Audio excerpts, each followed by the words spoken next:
Hello everyone, good morning. My name is Joseph Espinoza. Welcome to the listening and speaking assignment, second bimester, where today we're going to be talking about a very interesting topic, which is video games, friends or foe. When it comes to video games, there's a bit of a debate because between parents and educational experts that they don't. Some of them believe they have advantages, and some of them believe they have disadvantages. So let's have a look at what are the advantages and disadvantages of video games. According to educational experts, some of the advantages that video games could have is that it can promote their brain in the developing of problem-solving abilities, coordination and motor skills, and accuracy skills, which could be really good for children in the long run because their brains will be able to, their brains, because they get a lot of practice, their brains become a little bit better when it comes to problem solving, and it also, they become more active, and their thinking abilities also get developed a lot. Whereas when it comes to disadvantages, we have to say that according to educational experts, it believes that it promotes violence, it promotes, some parents believe it's a waste of time, and it also promotes irrational behavior, and also laziness, because they would be sitting on a computer for hours and hours, and also social isolating situations for children, because it would not, they would not be as social as normal children. So, like I said, it's a bit of a debate between video games overall. As far as I'm concerned, I don't think video games are really great.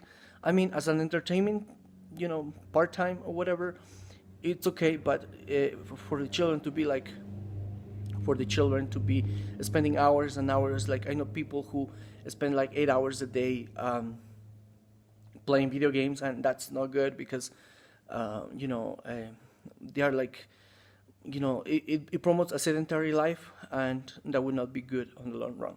Now I'm going to talk about a particular situation, whereas we are going to analyze the situation between video games, between the professor perspective, a student perspective, and an administrator perspective. So let's start with the professor.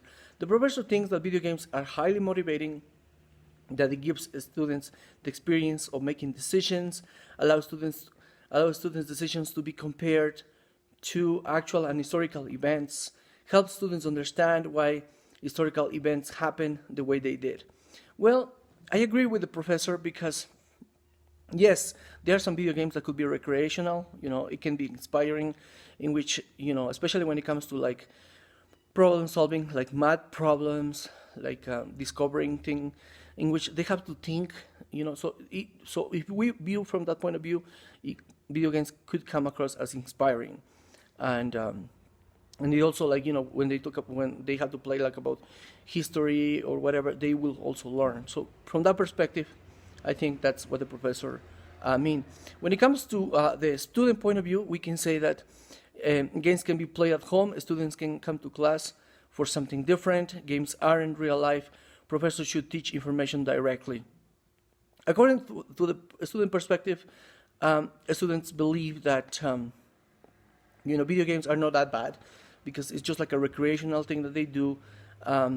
They just need a bit of entertainment, and yes, the students believe that video games shouldn't be allowed to be played at school. They should be played at home, which I completely agree with that, and the information definitely should be addressed by the professor directly. And according to administrator, he believes that video games are fun, but students really learn anything? Well, they do, actually. Like I said, they learn how to solve problems, they learn to think properly and to develop their brain.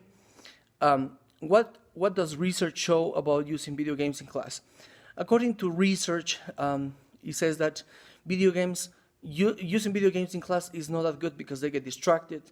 They don't really assimilate the knowledge that the teacher will provide, and they could become quite distracted. So that's what research shows. How can games be used effectively? I think when it comes to anything that has to do with the developing of thinking and resonating abilities, video games could be very productive. The best method to use in class is the best method to use in class is the one that gets results. So like I said, from the administrative point of view, I think that you don't see the benefits of video games right away, but like from my as far as I'm concerned, I agree with the professor perspective that video games are not all that bad. They also have some benefits as long as they are used wisely and as long as they are used, when it comes to promoting the learning process in which they can become the students be able to resonate, they are able to develop their thinking and motor skills. But like I said, they should not be overused. They should only be used for a certain period of time, because there's people that could become really obsessed. So that would be my conclusion regarding this video. I hope that you like the information that I provided, and I will see you guys in the next video. Bye for now.